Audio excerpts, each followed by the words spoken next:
So today I'm going to be answering a question from my Telegram group, and this question is from Jibril. Questions from Jibril, and I think it's a very good question. It says, "My name is Jibril Abdullahi. I'm currently working in Lagos as a security officer. Our work is in shifts, 24 hours on duty, then 24 hours off. But for some time now, I have been doing double shifts, which means I work 48 hours straight. I do this so I can earn 100,000 naira monthly, since one shift pays 50,000 naira monthly. But lately, I've been feeling frustrated. I'm trying to grow my skills in graphic design, but I hardly have time. I register for online courses, but I don't get the chance to go through the lessons. Sometimes I manage to design during the night, and even without being consistent, I have been able to make between 20,000 naira to 30,000 naira monthly from design jobs. Now I am confused. I'm thinking maybe I should go back to work only one shift and use my days off to focus fully on learning and growing as a designer. But I'm scared it might not work because I also send money to my mother every month. Sir, I don't want to do security work forever. My dream is to become a professional graphic designer and one day return to Yola to open my own printing business." Now, Yola is a state in Nigeria. "Please, sir, I really need your advice. I'm not sure if reducing my shift to focus on design is the right step, or if I should continue like this. Thank you so much for your time, sir. I truly appreciate any guidance you can give." Now, this is a wonderful question. I love the honesty and the reality to this question. It's a great question, and I want to thank Jibril for sending this question to me, not as a private question, but allowing me to share this, have this discussion with him publicly. So thank you very much, Jibril, for this, and I pray that the blessing of sharing this question, because it's a blessing in sharing this question, because it's not just going to give you clarity, it's going to give other people a good amount of clarity. So I pray that God will bless you for being generous with your question. And I think this question has come at a very good time. It's a very good time because for the past 2 years, I've been working on a book. The book is called Inspire and Influence. Inspire and Influence. And I really believe it's important for people to get this book. I think it is. You know, I finished working on this book with my wife, and I was also working with two other designers, IK and Abdul Baki. And I want to thank them for working with me on this project. 2 years ago, I started this journey, and I finished the book sometime last year. My wife worked heavily on the book. She did a lot of the editing, of the putting the book together and stuff like that. So I want to thank her also. And you know, when we finished the book, my wife asked me, when we finished everything, she presented the manuscript to me and said, "What do we do next?" And I said, okay, so now we will wait for money to publish it, to print and publish. I don't have money to publish it right now, so we'll just put it on ice for months, several months. And you know, recently God just ministered to me and said, "You see, you're trying to do this thing your own way. I do not give you things to keep, I give you things to use. So if I gave you the knowledge and the inspiration and the association to make this book a possibility, it means it's ready to go out. But you're putting it on ice and you're putting it on the shelf because you want to do it your way. You want to publish your book, you want it to be physical, you want to hold your book, you want to have a book launch, you want to do all those things. And that is you. That is your need for public validation. You understand? If the money is not available for printing, it's because I want you to put it out as an ebook for now. If I want it as a physical book, the money will not be a problem. And so, immediately my wife brought to my knowledge again, and that administration became stronger. And I decided to commit to putting it out. And I think this book is very important because a lot of people can relate with Jibril here. A lot of people can relate with him. A lot of people can relate with him. We have some amount of confusion with our work, with our relationship, with our callings, with our passions.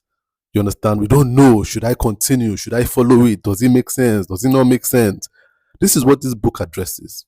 It's a guide to finding your identity as a person, to living your life authentically, and to have the audacity and courage to go after that which God has put on your inside as a desire.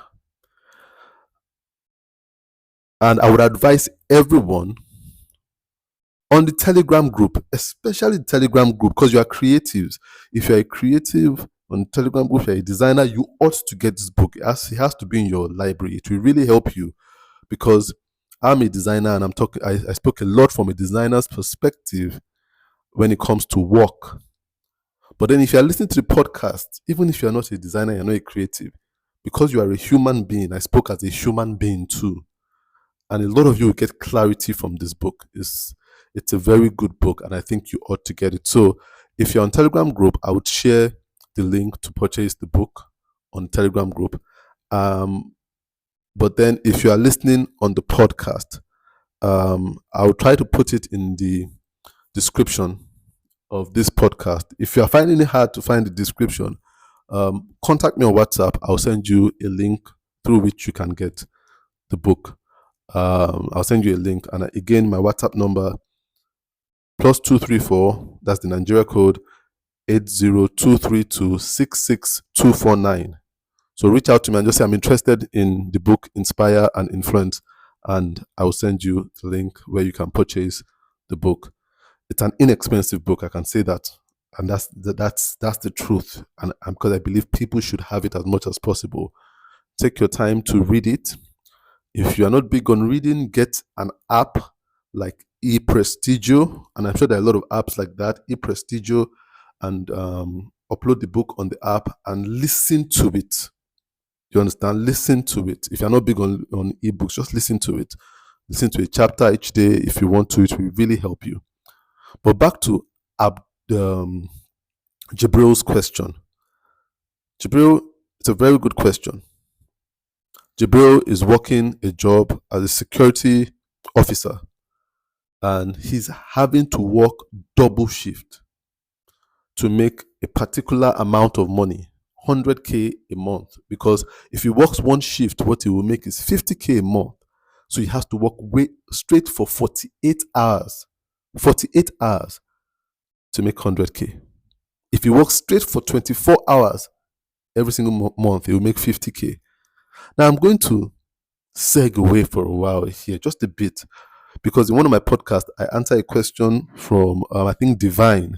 Divine is someone that just finished from secondary school, working as an intern, working 20 days a month, I think, and he earns 40K. Divine, if you are listening to this is somebody that has to work 24 hours every day to make 50K, just 10K above yours. Think about that. But then, now, Jibril's problem is, he really wants to be a graphic designer. He wants to be a graphic designer, and I can tell Jibril has reached out to me to join the PMA class before. He has. And he reached out to me the last time. I said I should save him a spot. He wants to be a part of it. But then he couldn't join. And now I see why Jibril couldn't join. And Jibril, if you are listening to this, reach out to me again, and I will give you a free spot on in the in my design academy. I want you to be a part of it. I think you should be a part of it, and I would sponsor you to join the design academy. So he has this desire to be a designer. And so even with the small time he has left, he has been designing and he has been able to make 20 to 30,000 naira as a designer, doing design jobs. But then he's thinking to himself, if I can do this during my spare time, design, and I'm making almost what I'm making when if I were to work one shift, why do I need to work a double shift? I might as well just commit myself to working one shift and commit myself to learning design and doing it well and doing design jobs, which you can tell that he enjoys doing, and that is his dream, to be a designer. And but then he's saying, if he leaves this double shift, he will make less money, and he needs the money because he has commitments like sending money to his mom every single month. Will he be able to keep up with this if he were to let go of this additional 48-hour shift that he runs right now, which leaves him very little room to do this thing that he feels drawn to, which is graphic design? And he has a dream in his head to open a print shop in Yola. But the security job is not taking him closer to his dream. But then it's helping him to keep up with responsibilities and make some money. So there lies his problem. What should he do? You see, I'll start out by saying that life is spiritual, and I say this a lot. Life is spiritual, and spirituality is the path to success. If you want to be successful, you must be spiritual. If you want to be successful without stress, no stress is fatigue. When you are losing stuff to get something, you are losing sleep, you are losing time, you are losing health, you are losing relationship. That is stress. It means you are going against a natural order. Stress, whenever you have stress in your life, it means that you've missed your way somewhere. You've missed your way spiritually somewhere. Life wasn't made for stress. Stress means anti-life. Remember, there's a difference between stress and challenges. Challenges part of life. Challenges help us grow. Stress retards growth. Stress tries to kill us. So if you're doing anything making you stressful, you're doing a job, you're in a relationship, it's not allowing you to sleep, it's not allowing you to eat, it's not allowing you to pray, it's not allowing you to foster relationship with other people, it's killing you. Stress, you've missed it somewhere. And so life is spiritual. And once we key into the spiritual, there will be a flow to an expression of life that makes us successful.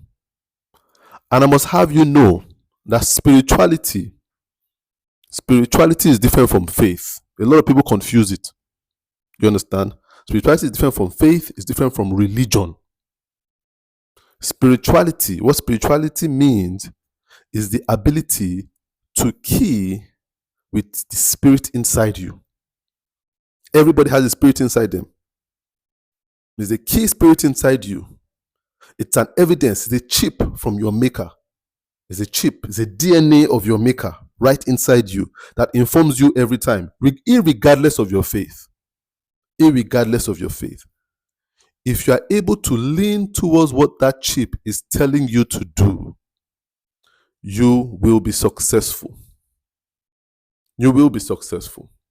So spirituality is something that every organism in life has.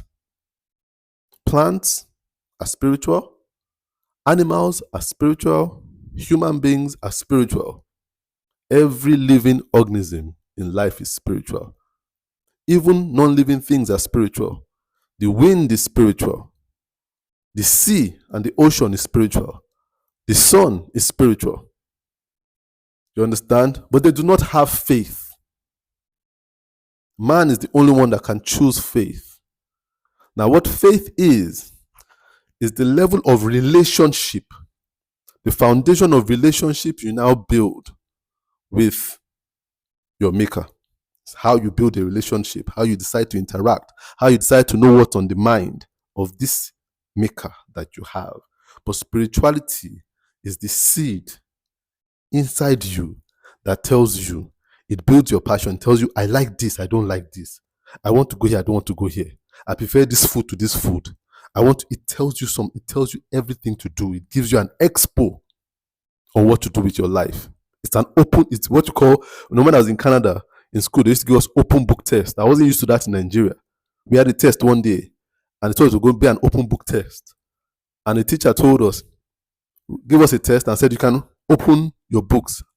And I was like, this is ridiculous. I said, open your books, an open book test. So I opened my book and I wrote directly from my book, and I was still thinking, is this a trap? It says open book test.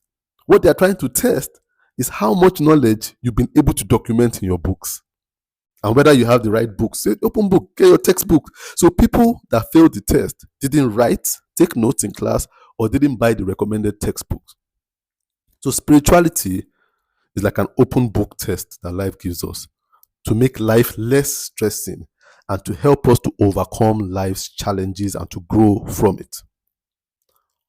So you see, when we are not spiritual, confusion sets in. I know one thing, there are two things that fight against spirituality. Two key things that fight against our spirituality that makes us confused and stops us from being successful. The two things are logic and emotions.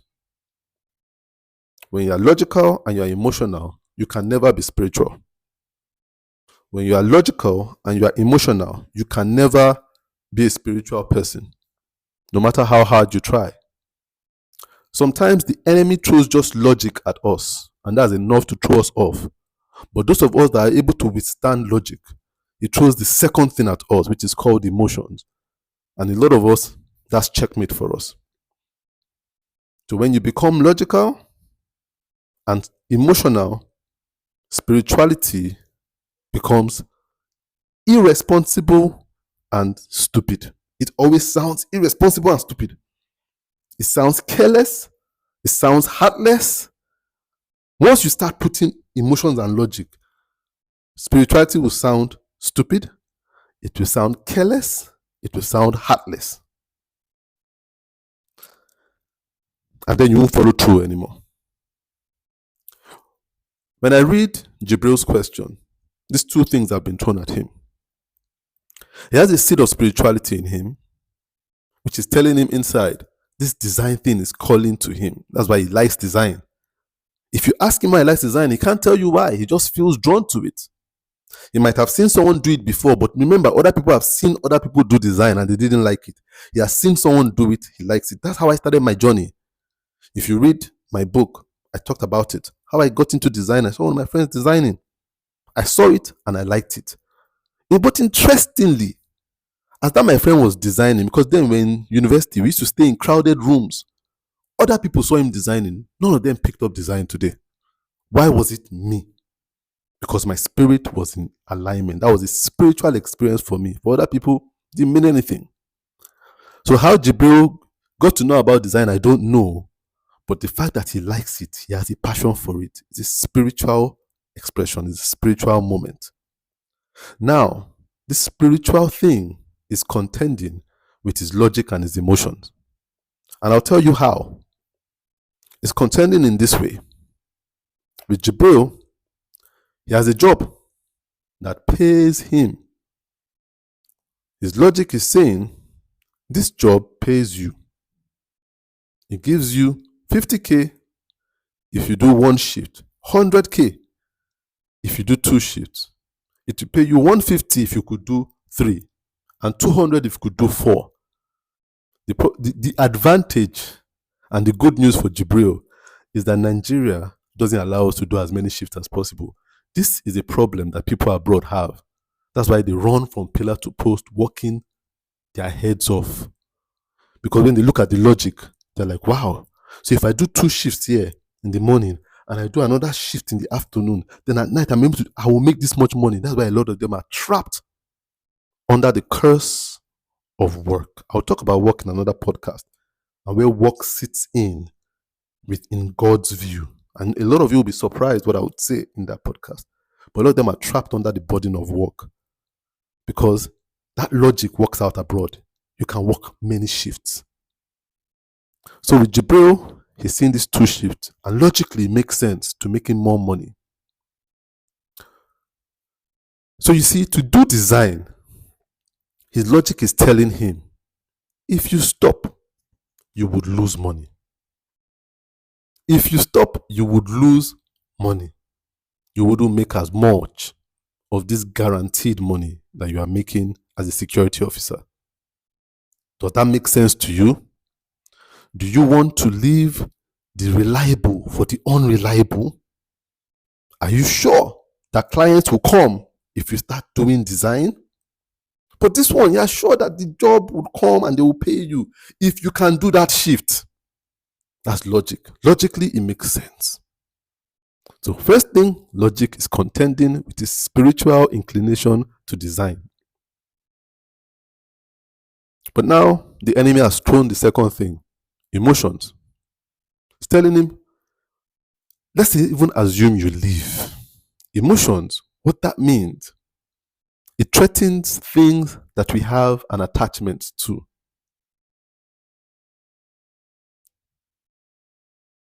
So we see with Jibril right now, the emotions are telling him, remember you send money to your mom. Your mom needs money. You are her hope. I don't know whether it's the only child, it might be the only child with a job, it might be, whatever it is, but the emotions will set in there. Remember how much this woman has suffered for you. He didn't say anything about his dad. I don't know where his dad is, but for some people, their dad late. Their dad has left. Say you are the only hope of this woman. Do you now want to stop sending that money that you sent to her?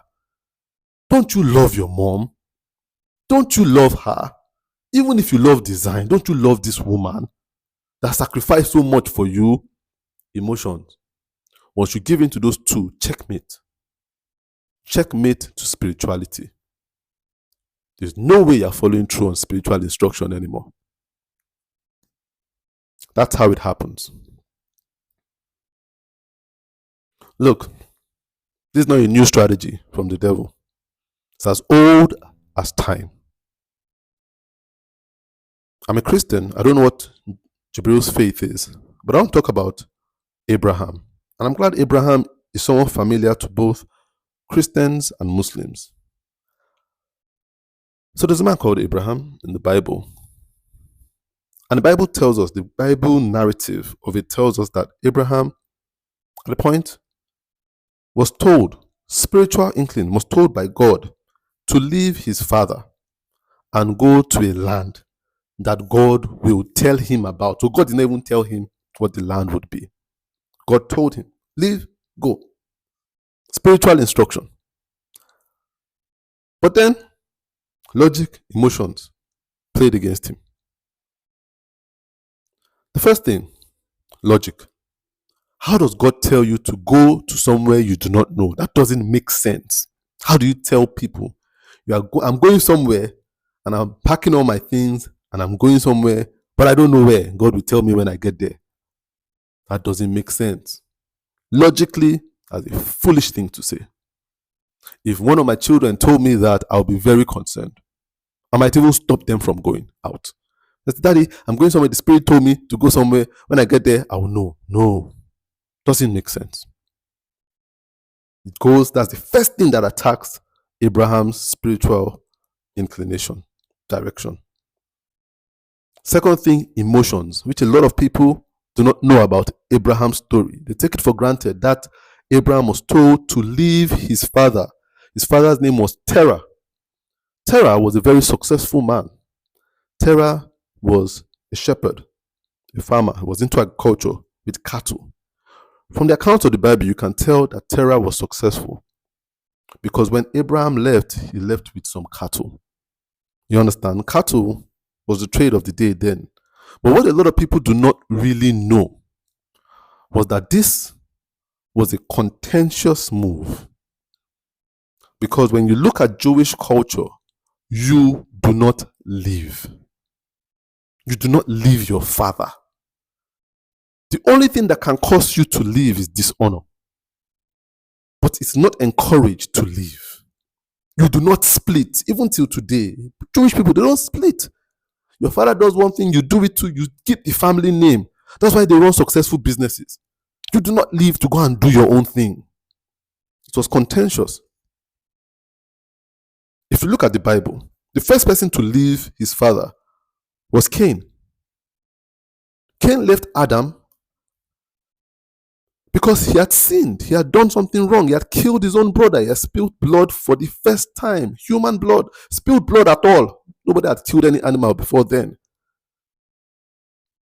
He had killed. He had seen the color of blood. Nobody had seen it before then. And so he left contentiously. Look through the Bible. When we're told the story of the prodigal son left his father. It was a contentious move. He said, I want all my stuff, let me go. It was against their culture. It was emotionally traumatizing for the father. When you look through the Bible, you see the story of Jacob and Esau. Jacob left his father because he had deceived his father and stolen, in quote, his brother's birthright. He had to leave. He had to run away. His mother had to orchestrate a quick exit for him. Joseph left his father because his brothers tried to get rid of him, and that played on his father's mind for years because he was about to die without all his sons with him. So leaving was not a good thing. It was not a celebrated thing. It was an emotionally hard decision, and it was also logically flawed. But when we think about Abraham, that was the best move he made in his life. At the end of his life, we realize he made the best decision. So I try to tell people, if you go by logic and emotion, people will tell you, you are doing something very foolish. Oh, you are a very, very heartless, callous person. Doesn't mean you are wrong. The end will justify you. Just like with the end justified Abraham. Justified Abraham. His spiritual inkling led him to his ultimate destiny. Spirituality is of utmost importance. That thing on your inside that is drawing you would always be attacked by your logic, what you know, the experience you've been taught, your education, what culture expects, and will be attacked by your heart. So your brain and your heart will attack your spirit by your heart. How dear something is to you, those you love, how much you love them, what you don't want to do. But you must follow your spirit. Your ability to follow the inside inkling is spirituality. Trees are spiritual. They do not follow emotions and they have no logic. They are just spiritual. They do what they are meant to do, how they are meant to do it. How they are meant to do it. I'm planting yam in my garden right now. And I just saw it growing. And yam is a very interesting thing because it comes up with a stem that just keeps going. And this thing has some inclination towards where a vertical surface is. It always amazes me. At first I was thinking, let me help this thing get to the fence. But then it found the fence itself. It found the fence and it started climbing up the fence and going in the direction of the bamboo fence around my garden. It's finding its way without eyes, without a brain. It's just following the inclination in it as a plant. Animals, logic, pretty low. Emotions, some of them have emotions, But you know what rules them is what we call instinct. We call it instinct a lot, but instinct is a level of spirituality. You know, you go from instinct to discernment. You understand? One thing animals don't have discernment. Plants don't have discernment, but all they both have instinct. You understand? So with plants, they have instincts, but their instincts are not as clear as animals. Animals have clearer instincts. You understand? But humans go beyond instinct to a level of discernment and leading. Now, animals have instinct, and they use their instinct to cancel their logic and their emotions. I'll give you an example. Many years ago, I woke up one day and I saw a chicken sitting in one corner of my house, my compound. And I was surprised because I didn't have a chicken then. In fact, I didn't have any pets at that point in time. I didn't have myself like, what's the chicken doing? How did it even get here? I was thinking how it got through, but I now realized it must have gone from under my gate. He was sitting. And it didn't move when I came close to it. I could see that it was tense, but it didn't move. So I left it there. I went out to walk, came back and I saw it there. It was there, still sitting. So I left again. So one day, I came back in the afternoon and it wasn't there. It wasn't there.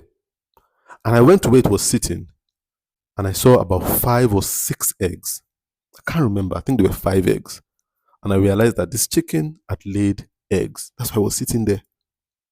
So I left it. I never disturbed it. In fact, when I was going out, I wouldn't even look its direction so it wouldn't feel threatened. And so I left it. And after some days, one morning, every morning it was always there. Only in the afternoon, it would go out maybe to go and eat food or something and come back later. Every morning, every night, it would be there consistently. So one morning, I woke up and it wasn't there. That was very strange. So I went there and I saw cracked eggs. I saw all the eggs had cracked and were open and were empty, but one. Only one was not cracked. One. But the chicken had left with the other chicks. They had left. I didn't even know when they left, but they all went and they never came back. And I thought about it. That chicken did not wait for that last one. Didn't wait. Because with the chicken, instinctively, they have a time they will sit, how long it will take, and they expect every egg to do what it's meant to do within that time. And when the instinct says, get up and go, they go, leaving whichever one is behind. Look, if this were a human being, the human being will stay there and say, oh, let me wait for this last one. They will cry because emotions. The human being will say, you laid these eggs. Do you know how painful it was to lay these eggs and you want to leave one behind? Does that make any logical sense? Well, that chicken left, never to come back again. And I asked my neighbor, look at this egg. This egg is just there. My neighbor told me, no, that's the end. That chicken is going. That chick is going to die because it didn't hatch when the others did. The window has closed. Some people will know how to save that, but then I didn't have that skill. You understand? I didn't have that. But that was the end. That's the end. There was no emotion. Cutthroat instinct. The chicken left. No mother. Because the mother had to follow spiritual leading to live. This is what plants and animals have over us humans. Our logic and our emotions stop us from being successful. That is why we have more stress than plants and animals do. Jibril, your spirit is telling you design. You will find success in design. That is the open book test, but you're still trying to crack your brain to get the answer. It's just like when I was writing that test in class in Canada.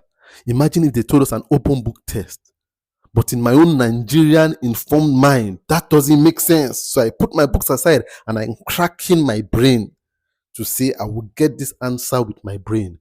I now perform poorly or averagely, but I write that test stressfully. And then the guy beside me opens his book and is writing the test and he does better than me.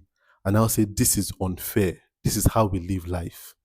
Life is saying, I gave you the answer, but you didn't follow it. And now you're saying I'm unfair for blessing this guy that knows less than you, that is less educated than you, that is less religious than you, that his faith is not as strong as you, but is more spiritual than you. That's what we call unfair in life. And that's why the most people that use the word unfair are educated people. Educated people talk about unfairness a lot. They say, how can this person? Let me give an example. They will tell you about music artists. What university did Olamide go to? What university did Ashake go to? I don't know. I don't want to mention too many because some of these people are university graduates. But some of them will say, I worked hard. I came out with a first class. I suffered in university. I did what my father said I should do. And yet this guy that rebelled against his father, some of you is even your sibling. You, mommy's boy, daddy's boy, you do everything, you went to university, you now have one sibling that was so stubborn, in quote, dropped out of school against daddy's and mommy's direction. Went to go and be playing football when you were staying in school. He now becomes a successful footballer. Mommy and daddy are now celebrating him. You are now feeling that is so unfair. But then for you, life was telling you go to the studio and record. You said no, I'll go to class and do lectures. Use that money, buy a mic. No, I'll use that money to buy a textbook. Go for music lessons. No, I would enroll for a university degree in medicine or something like that because that makes daddy happy. But the ultimate daddy, you're not thinking who is giving you the real answers. You're now offended with the person that is more spiritual. Then you now look at your brother. He doesn't even pray. He doesn't pray. He doesn't go to church. Why is he so blessed? Because he's more spiritual. Spirituality is what's needed for success. You might be religious. You might understand faith, but you are not spiritual. And spirituality is the works to faith. So your faith now becomes dead. And your religion now becomes just a prison. Look, Jibril,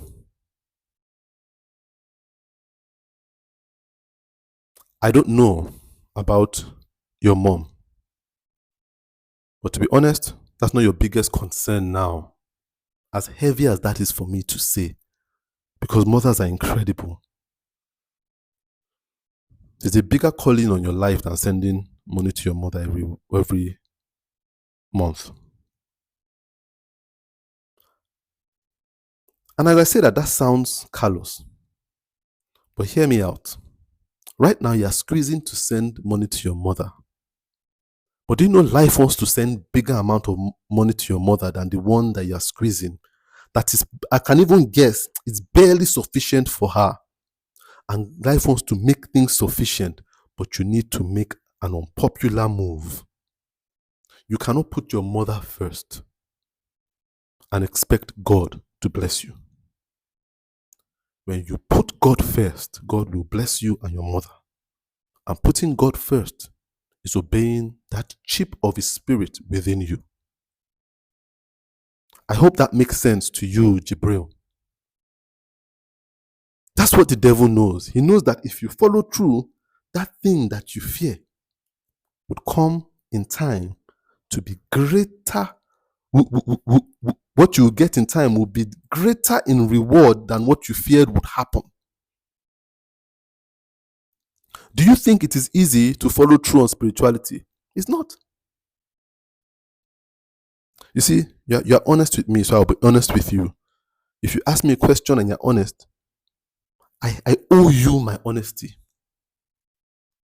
A couple of weeks ago, my son was ill, fell ill, had a throat infection. And then we went to the hospital. At first, we got a lot of expensive drugs. And then we went to the hospital. At this point, I didn't have a lot of money. I've gone through serious financial challenges.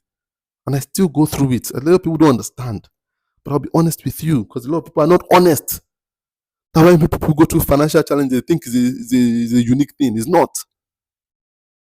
It's not. I'm not trying to package myself. Financial challenges. People think I'm doing this podcast because I have everything settled in my life. So I have the time and the resources to make. No, I don't. I go through financial hardship. I do. And I am. Let me tell you, don't make it seem like if it's yesterday. It's many years ago. You understand? As current as today. So me spending this time answering your question, don't think it comes because I have my bank account is on check. No. It's not checked though. It's not checked. It's a little bit flickering red like this. You understand? Let me tell you the truth. So I went to the hospital with my son. And to our dismay, what we didn't want, they said they would have to admit him because his temperature was spiking, getting to the 40s. So they were scared of convulsions. So they had to admit him. I said to admit him, we need to make a deposit of 100,000 naira. I didn't have up to 50,000 naira in my account. I don't think I had up to 30K. So when they say 100, I didn't understand. I didn't know what was going to happen. But this son had to be admitted. You see, I picked up my phone and I called my sister.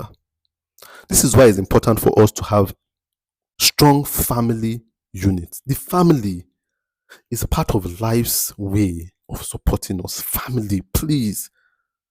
Family. Oh, family. That is your support system. Family. That's why when people tell me, oh, my family is apart, the first thing, people know me, people that call me, I said, work on bringing your family together. Because a family that stays apart is the devil's playground.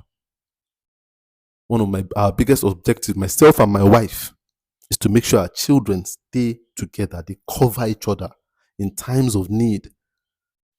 They are together. That they don't see any bond outside of the family more important. We are very intentional about that because my parents were intentional about it with me and my sisters. Called my sister.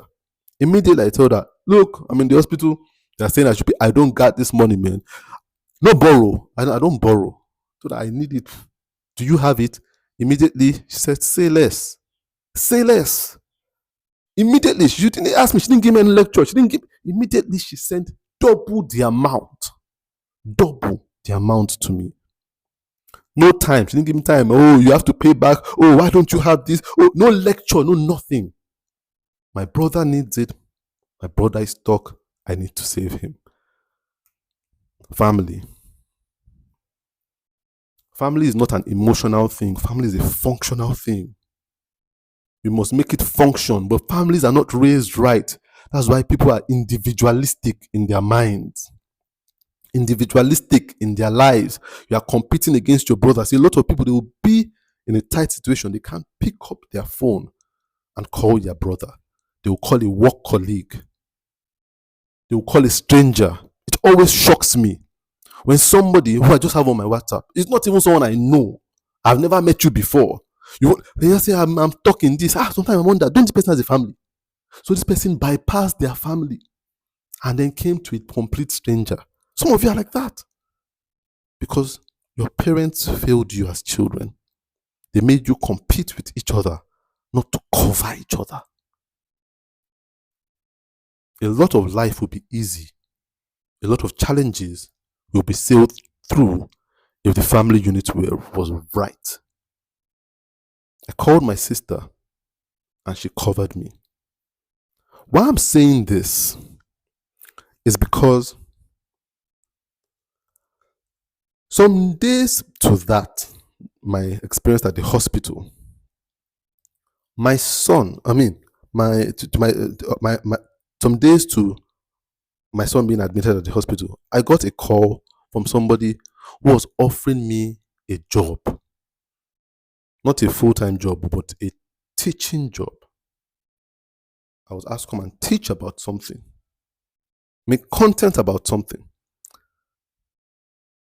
And it was to the tune of ₦1,000,000. They were eager to have me on. Sent me letters, got the contract, signed. So when we were in the hospital, we went through this money, and the family supported. My dad supported. They sent money. You see, they sent money because their nephew, their grandson was in the hospital. And we were able to pay all the bills, do everything. We were covered. Not one person said, "Why can't you do this?" Because they understand spiritual leading. They respect what I'm doing spiritually. Don't forget, I'm coming from a very lucrative design career. I was to work with designer. To work with, as in getting very higher, and people were talking about me. You got to work with this guy. Whatever he charges you, just. So for me to take out of that time and be doing this, a great sacrifice. My logic cancelled it. And I was at the point where my emotions were beginning to cancel it. Because I looked at my son, sick, admitted, taking expensive drugs. And my emotions started to say, "Tola, do you really love your children? If you really love them, you will go back to that job that pays you to take care of them. Are you a responsible father?" Emotions. This is your child. You brought him into the world. He didn't ask to be brought to the world. Do you love him? Emotions will tell you to stop spiritual leading. But when I'm going with this, when I got that job, that ₦1,000,000 job, I was about to start it. They sent me some letters and conditions to it. And then when I read through it, my spirit told me, "This is not for you. Look at what this letter is telling you to do. It's not for you." It wasn't anything morally wrong. It was just not for me. It wasn't anything wrong. It's something I could have done. You understand? I could have done it, but it wouldn't be me being authentic to who the Spirit said I was. It wasn't me. I said, "God, what do you want to do? Look, we're just coming out of this hospital thing. This ₦1,000,000 job will be good enough for us to get our life back together, I'm going to say, this is not for you. Go back, do the podcast, commit yourself to it, to this helping of people. But this ₦1,000,000 contract is not for you. If you do it, you will not be being authentic to yourself. You will be lying to people."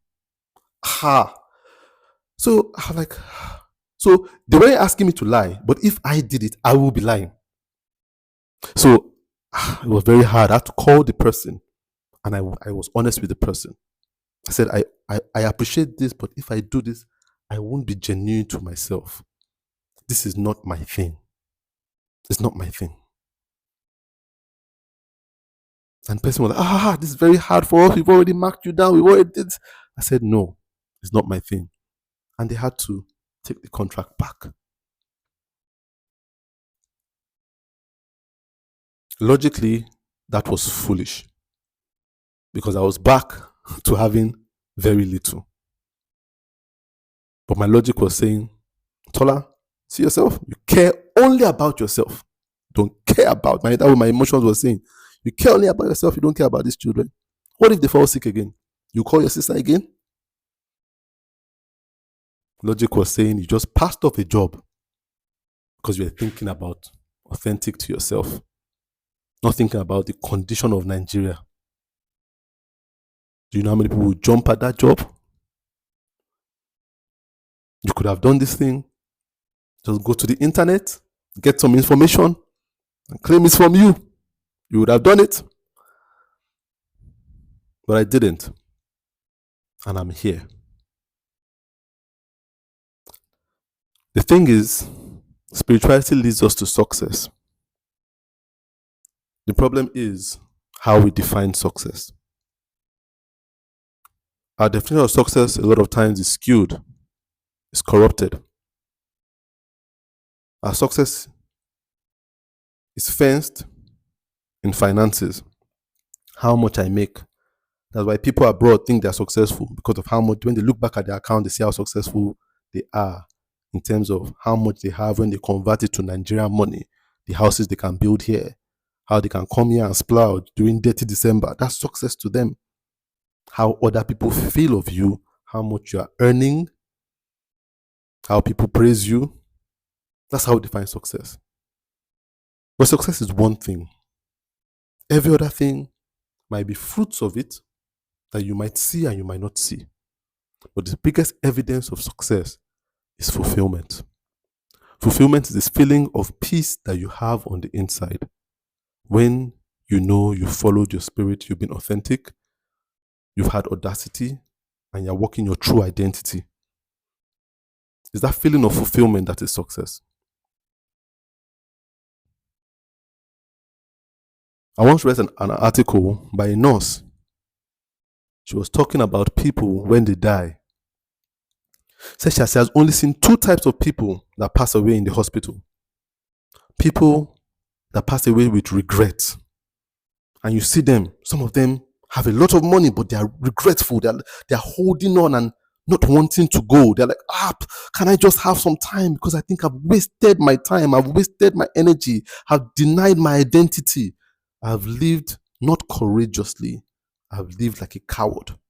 And you see them with grimaces on their face and fear in their eyes. This was a nurse saying this. I said the other type of people, they die with a smile on their face. They die with calm and serenity, knowing that they've poured out and they are empty. That is fulfillment. People that have done what they ought to do. And this is success. This is what you call success at the end of the day. So my question to you, Jibril, is if you died tonight, would you die with a smile on your face? Or would you ask and beg for more time to do that which your spirit has been asking you to do? That's what really matters at the end of the day. It's not what you do with your life. It's what you do at the end of your life. Would you die empty? Would you die with a smile? Would you die knowing that life did not cheat you of that which you were meant to do? Logic did not rob you of your spirituality. Your emotions did not rob you of your assignment. The devil did not rob you of God. This is what matters the most, Jibril. Think about it. You might think you have all year to do design. You don't. If you read my book, I talk about my friend that led me into design and how he died at 23, 24. Never knew I was going to die at 23, 24. But the only reason why I don't mourn him today, why I celebrate him, why I dedicated my book to him, is because he lived courageously. The last time I spoke to him, he was happy doing what he was doing. That is the greatest success in life. And I pray that God grants you the wisdom, Jibril, to hold on to your unique identity, to be authentic in your actions, and to be audacious with your life.